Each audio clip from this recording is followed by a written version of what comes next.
نے کہا اس لیے کہ جب یہ بچہ میرے پیٹ میں آیا میں نے اپنے اللہ سے عہد کیا کہ سرکاری خزانے میں ہر طرح کی آمدنی آ کے میں حرام کا لقمہ نہیں کھاؤں، جب تک میرے پیٹ میں رہ گا نا حلال کھاؤں۔ اور جب یہ پیدا ہوا میں نے تہیہ کر لیا کہ وضو کر کے اس کو دودھ پلاؤں، ایسے ہی میں کرتی رہی۔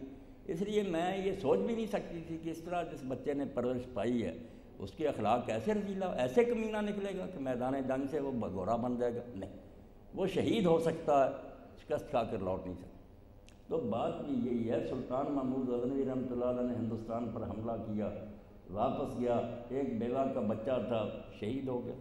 اس بیوہ نے ساتھیوں سے پوچھا، انہوں نے کہا ماں وہ میدان جنگ سے مفرور ہو گیا تھا، پیچھے سے اس کے تیر اور نیزے لگے، وہ مر گیا۔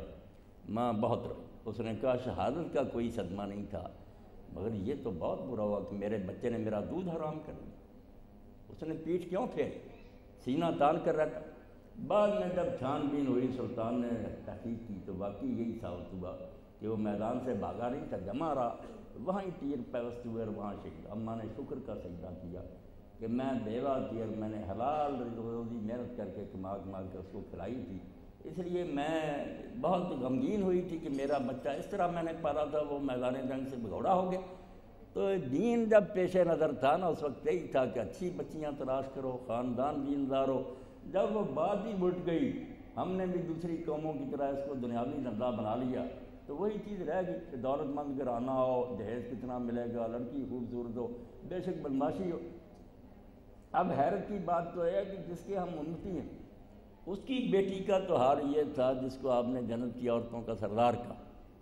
اب بچیاں میری سن رہی ہیں، بے پردگی روانی کی وجہ سے قیامت آئی، بالکل غیرت کا جنازہ نکلا، بھائی ساتھ پھر رہا، باپ پھر رہا، سوچنا ہی لوگوں نے چھوڑ دیا کہ یہ سر ننگے اور چہرے ننگے جو ہیں، یہ ہے کہ شرم و حیا کی بات؟ خود خامن لیے پھرتے ہیں، لوگوں کو دکھاتے پھرتے ہیں، بالکل ایسے ہی جیسے آدمی اپنا سونا جو ہے وہ بازار میں رکھ دیتا کہ ڈاکو اٹھا کر رہے۔ اللہ کا خوف کرو۔ تو رسول کریم علیہ السلام نے ایک دن بڑی محفل میں پوچھا کہ بتاؤ عورت کا سب سے اچھا وصف کون سا؟ سوچ کر کل کو جواب دینا۔ حضرت علی رضی اللہ تعالیٰ عنہ بھی گھر گئے تو اسی سوچ میں تھے۔ سیدہ فاطمہ رضی نے پوچھا کہ علی کیوں پریشان ہو؟ فرمایا آپ کے ابا جی نے یہ سوال کیا، صبح بتانا۔ اب ہم ہوتے تو یہی کہتے کھانا اچھا پکاتی ہو، یہ ہو، کپڑے دھوتی ہو، نہیں۔ حضرت فاطمہ رضی نے کہا کیا دینا ابا جی سے، میرا نہ بتانا کہ عورت کی بہترین خوبی یہ ہے کہ زندگی بھر اس کو اس کے خاوند کے سوا کسی نے نہ دیکھا ہو اور اس نے آنکھ اٹھا کر اپنے خاوند کے سوا کسی کو نہ دیکھا۔ جب یہ بات حضرت علی رضی اللہ صبح رسول اللہ کی خدمت میں عرض کی تو حضور نے پوچھ لیا کہ علی یہ جواب تیرا ہے یا فاطمہ کا؟ انہوں نے کہا نہیں فاطمہ کا۔ فرمایا ہاں میری بیٹی ایسا جواب دے سکتی۔ اور یہ اقبال کہتے ہیں عورتوں سے، فطرت تو جذبہ دار بلند چشم ہوش از اسوہ زہرا مبان، اللہ نے تجھ کو بڑی صلاحیت دی ہے، تو اس میں سے خالد اور حسن حسین پیدا ہوئے، تو فاطمہ کے نمونہ سے آنکھیں نہ بند کر، وہ اپنے سامنے رکھ کہ فاطمہ نے کیسی زندگی گزاری اس طرح کی بند، پھر انشاءاللہ دنیا اور آخرت سنورے گی۔ اور اگر ہمارے پہ اب تو نام بھی ہے نا، جب بچی کوئی پیدا ہوتی ہے بچہ لوگ آتے ہیں کہ مولوی صاحب یہ نام رکھ لیں، حیران ہوتا ہوں کہ ایسے نام جو ایکٹریسوں کے ہیں یا فنکاروں کے ہیں، حرام دادوں کے، وہ لوگ لیتے ہیں۔ اور جب ہم انہیں کہیں فاطمہ رکھو، خدیجہ رکھو، عائشہ، نہیں یہ تو پرانے ہو چکے۔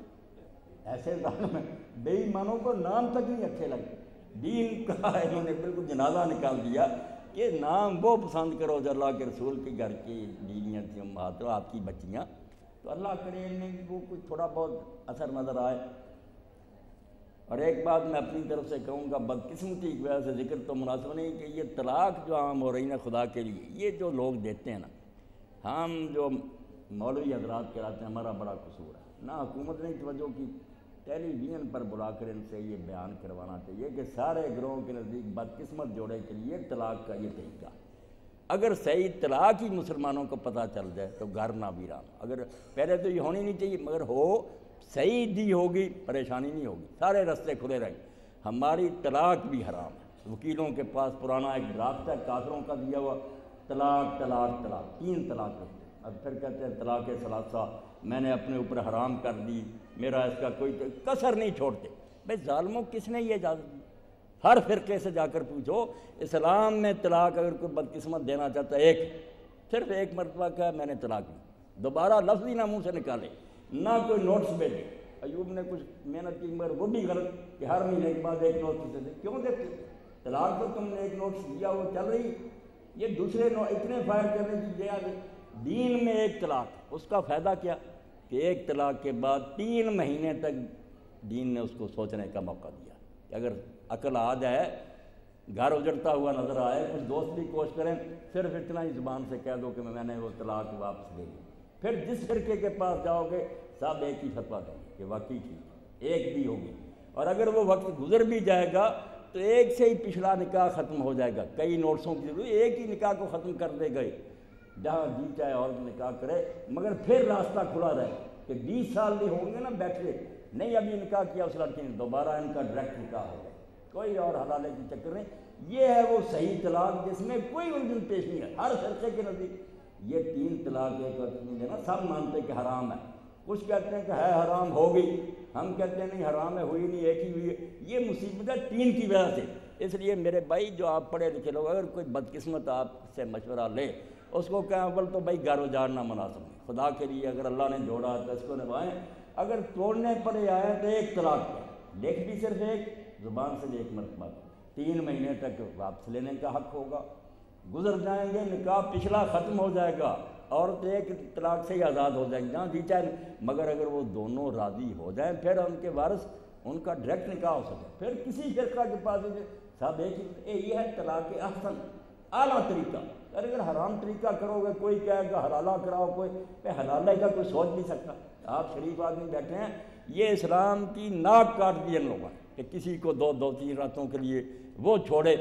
یہ کہ عیسائی مستشرق مسلمان ہوا، پڑھ لکھ کر وہ مصر آیا اور وہاں علامہ رشید رضا رحمۃ اللہ علیہ سے ملا، قرآن مجید کی تفسیر لکھی علماء، انہوں نے کہا علامہ صاحب مجھے اسلام کی ہر بات معقول نظر آئی، مگر حلالہ ابھی تک میرے حلق سے نیچے نہیں اترا، کہ یہ کوئی راج ہے کہ طلاق اس مرد نے دے دی 3 مرتبہ، اب یہ بچی کسی کو دو 1-2 رات کے لیے، سب جانتے ہیں کہ رکھنا نہیں اس نے، 1-2 دن گھر رکھ کر چھوڑ دینا۔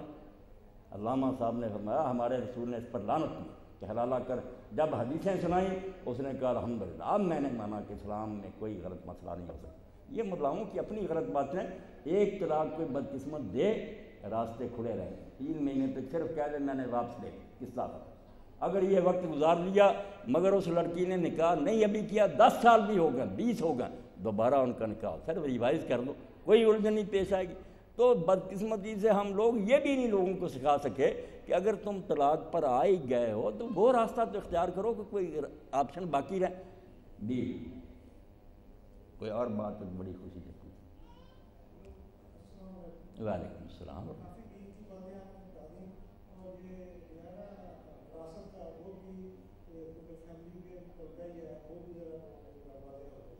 جی وراثت، بالکل میرے بھائی نے جو سوال کیا، یہ وراثت میں بھی ہم دیر سے ظلم کر رہے ہیں، حالانکہ سورہ نساء دیکھیں نا جہاں وراثت کا قانون بیان ہوا ہے، بہت تھوڑے گناہ ہیں جہاں مسلمان کو کلمہ گو کو اللہ نے کہا کہ وہ ہمیشہ دوزخ میں رہے گا، دوزخ میں جائیں گے کلمہ گو بھی مگر ہمیشہ نہیں، مگر قتل پر یہ اللہ نے کہا کہ جو ناحق قتل کرتا ہے نا مسلمان، اس پر اللہ کی لعنت ہے، غضب ہے، اور یہ جہنم میں ہمیشہ رہے گا مسلمان قاتل۔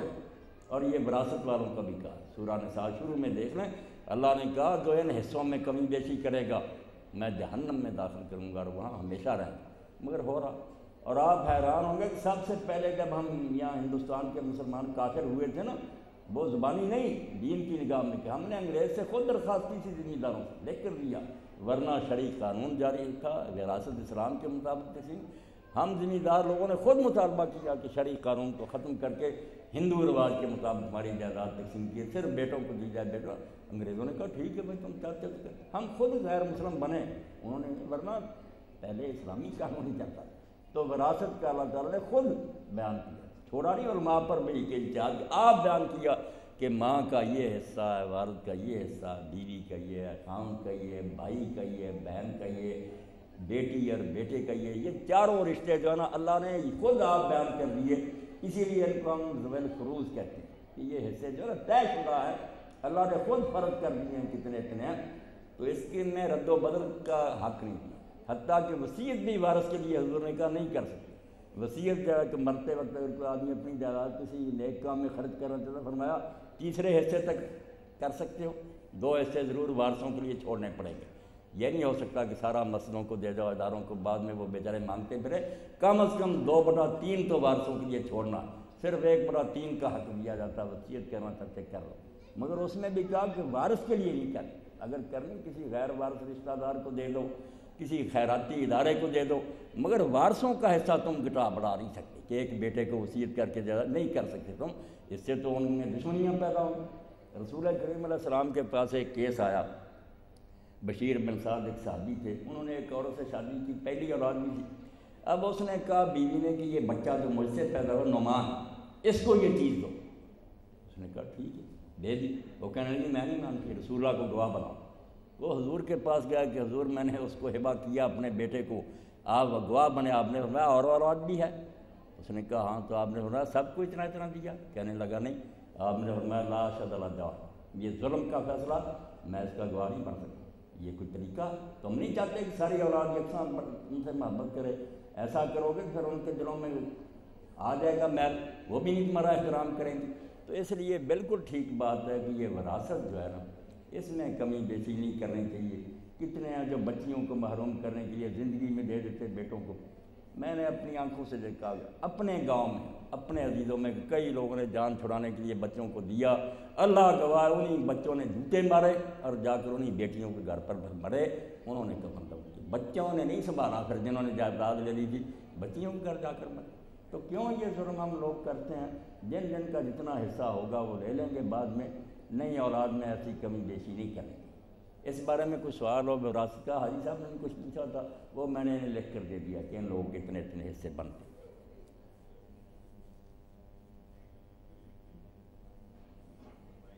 ماشاء اللہ بڑی خوشی ہو رہی ہے، پوچھیں جو جی چاہتے۔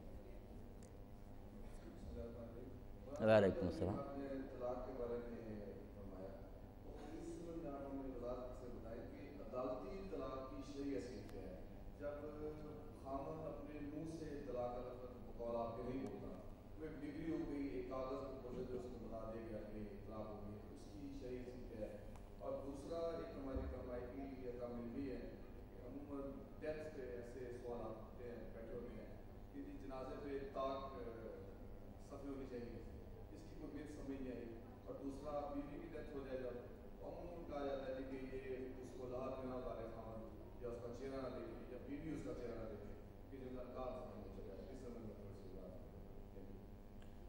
بالکل ٹھیک۔ اب ایک ایک کر کے سوال آنے چاہیے، 3 اکٹھے ہو گئے نا، ذہن میں نہیں رہی۔ پہلا کون سا تھا؟ عدالتی طلاق۔ اس بارے میں آپ دیکھ رہے ہیں کہ یہ گھر جو ہے نا، دین حتی الامکان تو یہی چاہتا ہے کہ عاشرونا بالمعروف، دونوں بالکل جیون ساتھی بن کر رہے ہیں، دکھ سکھ میں شریک رہے ہیں، رشتہ نبھانا چاہیے۔ مگر انسان کبھی نہیں طبیعتیں ملتی تو پھر فیصلہ بھی کرنا پڑتا، بجائے ہر وقت کی آگ بھرتے رہنے کے چلو۔ تو اس کے لیے یہ ہے کہ خاوند اگر چھوڑنا چاہے تو اس کے لیے لفظ طلاق وہ نہیں رکھنا چاہتا، طلاق کا اس کے پاس اختیار۔ اگر عورت نہیں اس کو پسند کرتی اور اسے جان چھڑانا چاہتی تو اس کے لیے طلاق نہیں، خلا کرا، وہ خلا ہے کہ اس کو کہے کہ جو لینا چاہتے ہو لے لو، میری جان چھوڑو۔ اگر تو وہ راضی ہو جائے، طلاق تو مرضی دے گا، مگر عورت کے مطالبہ پر دے، وہ رکھنا چاہتا تھا مگر عورت نہیں رہنا چاہتی، تو دین نے اس کو بھی حق دیا کہ اگر نہیں وہ رہنا چاہتی طلاق دو۔ اور ایک صورت یہ ہے عدالتی کہ نہ وہ خود طلاق دینا چاہتا ہے، نہ عورت کے مطالبہ پر چھوڑتا ہے، تو پھر عدالت کو اختیار دیا، وہ نہ طلاق ہے نہ وہ خلا ہے، اس کے لیے صحیح ٹرم جو ہے فسخ کی، کہ وہ عدالت جو ہے نا اس نکاح کو ڈسالو کر دیتی کہ اگر یہ نہیں نباہ ہوتا تو ہم اس کو ختم کرتے۔ یہ قاضی کو اختیار ہے بالکل انصاف قائم کرنے کی، جو شرعی قاضی ہیں ان کو حق ہے کہ اگر نہیں یہ ظلم چھوڑتا تو میں ختم کر دیتا ہوں۔ بالکل شریعت کے مطابق درست بات ہوتی ہے، کوئی غلط بات نہیں، جائز ہے۔ اگر خاوند دیتا ہی نہیں طلاق، ان کے کہنے پر بھی بہتر تو یہی ہے کہ جج اس سے کہا کہ طلاق کہہ دو، کہنی چاہیے، مگر وہ نہیں، میں نہیں کہنا چاہتا تو پھر عدالت خود کہہ دیتی ہے کہ ہم نے یہ نکاح ختم کر دیا۔ دین میں وہ بالکل درست، اس کے بعد بھی عورت جہاں چاہے نکاح کر سکتی۔ اس کے بعد پھر خاوند کو رجوع کا حق نہیں رہتا۔ یہ گڑبڑ جو ہوئی ہے نا قانون میں کہ پھر وہ بھیج دیتے ہیں ثالثی کونسل کو، عدالت فیصلہ سنانے کے بعد پھر بھیج دیتی ہے۔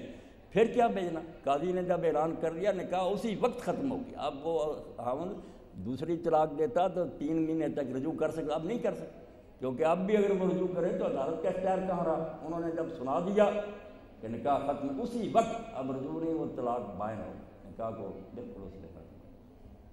عدل شرعیت میں ظلم نہیں روا رکھا گیا، کوئی کسی پر ظلم نہیں کر سکتا۔ دوسری بات کیا؟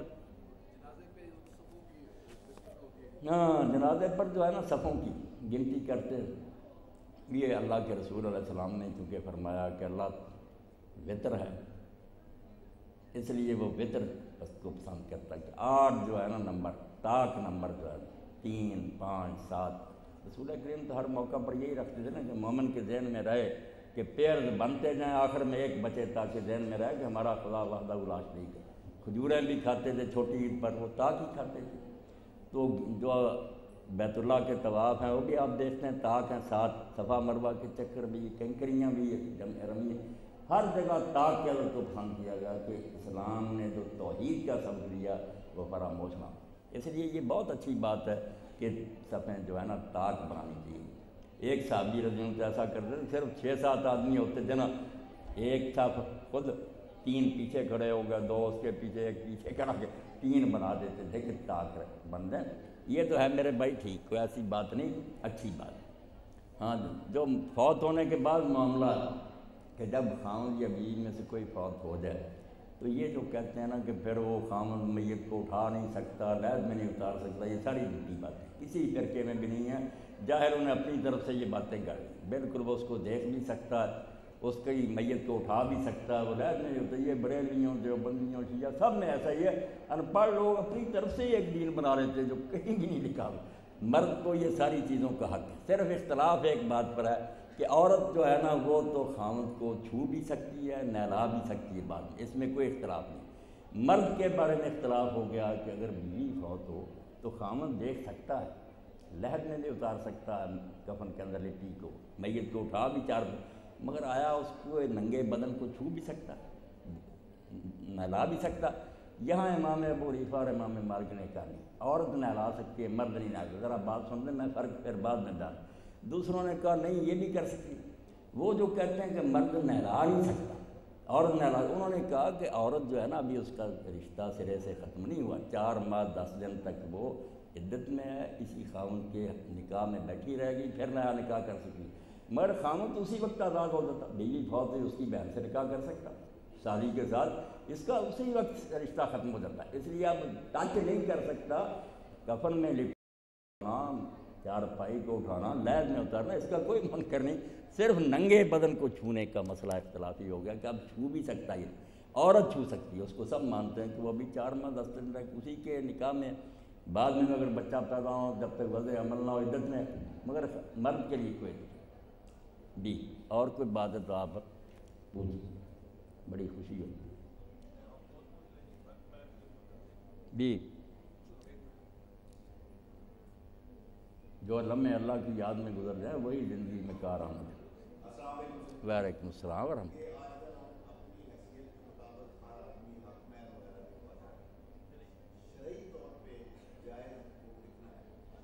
جی، یہ بھی آپ نے بہت اچھی بات پوچھی، اس میں بھی افراد و تفریق ہوگی۔ کچھ تو اب بھی کہتے ہیں کہ سوا بتی جی لکھو، شرعی حق مہر، کوئی شرعی حق مہر نہیں، کسی حدیث میں نہیں آیا، کسی امام نے نہیں کیا، لوگوں نے پتہ نہیں کہاں سے یہ سوا بتی شروع کر رکھیں، جس کا آج ایک ڈیرا بھی نہیں آتا، مرغی نہیں آتی، یہ حق مہر بچی کا کرا دیتے ہیں، ظالم ہے، بالکل جھوٹے۔ اور وہ بھی جو اتنا لکھ دیتے ہیں کہ صرف لکھ دو وقار کی خاطر، کتنے لاکھ، نہ دینا نہ لینا، وہ بھی بدکاری کرتے ہیں، مجرم۔ اتنا ہی لکھو جتنا دینا ہے، بلکہ بہتر یہ ہے کہ معجل فوراً ادا کرو، زیورات کی شکل میں دو، دینا نا ابھی دے، سب سے بہتر تو یہی ہے۔ اور اگر وہاں نہ بھی دے تو خیر نکاح ہو جاتا ہے، آن ڈیمانڈ رہتا کہ جب بھی لڑکی مانگے گی دینا پڑے گا، قرضہ ہو جاتا نا، پھر ہونا ایسا ہی چاہیے حیثیت کے مطابق، غریب اپنی حیثیت کے مطابق دے، بے شک وہ تھوڑا ہی دے۔ رسول کریم علیہ السلام کے زمانے میں تو ایسا بھی ہوا نا کہ ایک عورت نے کہا اللہ کے رسول میں نکاح کرنا چاہتی ہوں، اس کا خیال تھا کہ حضور اپنے لیے پسند کریں گے، آپ کو تو ضرورت نہیں تھی۔ تھوڑی دیر کے بعد پھر کہا، آخر ایک صحابی نے اٹھ کر کہا یا رسول اللہ میرے ساتھ نکاح کر۔ تو آپ نے فرمایا تیرے پاس کچھ ہے؟